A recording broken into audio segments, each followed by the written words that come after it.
ಎಲ್ಲರಿಗೆ ನಮಸ್ಕಾರ. ಈ ಮಷಿನ್ ಹೆಸರು ಮಿನಿ ದಾಲ್ ಮಿಲ್. ಇದರ ಕಾಸ್ಟ್ 75,000ರಿಂದ 1,00,000 ರೂಪಾಯಿನಲ್ಲಿ ಬರುತ್ತದೆ. ಇದರ ಕೆಪಾಸಿಟಿ 50ರಿಂದ 100 kg ಪ್ರತಿ ತಾಸಿಗೆ ಇದು ವರ್ಕ್ ಮಾಡುತ್ತೆ ಮತ್ತು ಇದರ ನಾವು ಚಾರ್ಜ್ 6 ರೂಪಾಯಿ ಪ್ರತಿ kgಗೆ ಮಿಲ್ ಮಾಡಿ ನಾವು ಕೊಡುತ್ತೇವೆ. ಮೊದಲಿಗೆ ನಾವು ಈ ಮೇಲಿನ ಕಂಪಾರ್ಟ್ಮೆಂಟ್ನಲ್ಲಿ ಧಾನ್ಯಗಳನ್ನು ಹಾಕುತ್ತೇವೆ. ಧಾನ್ಯಗಳು ಹಾಕಿದ ನಂತರ 10 ಸೆಕೆಂಡ್ ನಾವು ತಡಿತೇವೆ. 10 ಸೆಕೆಂಡ್ ತಡಿದ ನಂತರ ಎಲ್ಲ ಸೊಪ್ಪಿ ಸುಲಿದು ಈ ವಾಲ್ವ್ ಚಾಲು ಮಾಡ್ತೇವೆ. ನಾವು ಎಲ್ಲ ಸೊಪ್ಪಿ ಸುಲಿದ ನಂತರ ಎಲ್ಲ ಧಾನ್ಯಗಳು ಇಲ್ಲಿ ಬಂದು ಬೀಳೋಕ್ಕೆ ಸ್ಟಾರ್ಟ್ ಆಗ್ತವೆ. ಅವು ಧಾನ್ಯಗಳು ಇನ್ನೂ ಸ್ಪ್ಲಿಟ್ ಆಗಿಲ್ಲ. ಇಲ್ಲಿ ನೋಡ್ಬೋದು ನೀವು ಪೂರ ಇದೆ ಸೊಪ್ಪಿ ಸುಲಿದಿದೆ ಸುಲಿದಿದೆ. ಅದರ ನಂತರ ಈ ಧಾನ್ಯಗಳನ್ನು ನಾವು ಸೆಕೆಂಡ್ ಕಂಪಾರ್ಟ್ಮೆಂಟ್ ಇಲ್ಲಿ ಹಾಕ್ತಿದ್ದೇವೆ.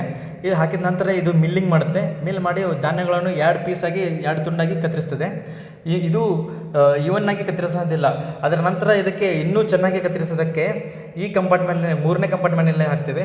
ಇದರಲ್ಲಿ ನಾವು ಫಸ್ಟ್ ಮತ್ತು ಸೆಕೆಂಡ್ ಗ್ರೇಡ್ ಹಾಗೆ ನಾವು ತೆಗಿಬೋದು. ಇಲ್ಲಿ ನೋಡ್ಬೋದು ಕೆಳಗೆ ನೀವು ಇಲ್ಲಿ ಫಸ್ಟ್ ಗ್ರೇಡ್ ಬೀಳುತ್ತೆ ಫಸ್ಟಿಗೆ, ಇದು ಸೆಕೆಂಡ್ ಗ್ರೇಡ್ ಬೀಳುತ್ತೆ. ಕರೆಕ್ಟಾಗಿ ಇದು ಮಾಡಿ ಇನ್ನೂ ಸ್ಪ್ಲಿಟೆಡ್ ಇರುತ್ತವೆಲ್ಲ ಅನ್ಸ್ಪ್ಲಿಟೆಡ್ ಅಥವಾ ಸ್ಪ್ಲಿಟೆಡ್ ಆಗಿ ಇನ್ನೂ ತುಂಡಾಗಿರ್ತೇವೆಲ್ಲ ಜಾಸ್ತಿ ಅವು ಇಲ್ಲಿ ಬೀಳ್ತವೆ. ಮತ್ತು ಬೇರೆ ರೀತಿ ಸಾಮಗ್ರಿಗಳು ಇರ್ತವೆಲ್ಲ, ಚುನ್ನಿ ಆಗಲಿ ಅದರ ಸೊಪ್ಪೆ ಆಗಲಿ ಹಿಂದ್ಗಡೆ ಆಗಿ ಜಮಾ ಆಗುತ್ತೆ.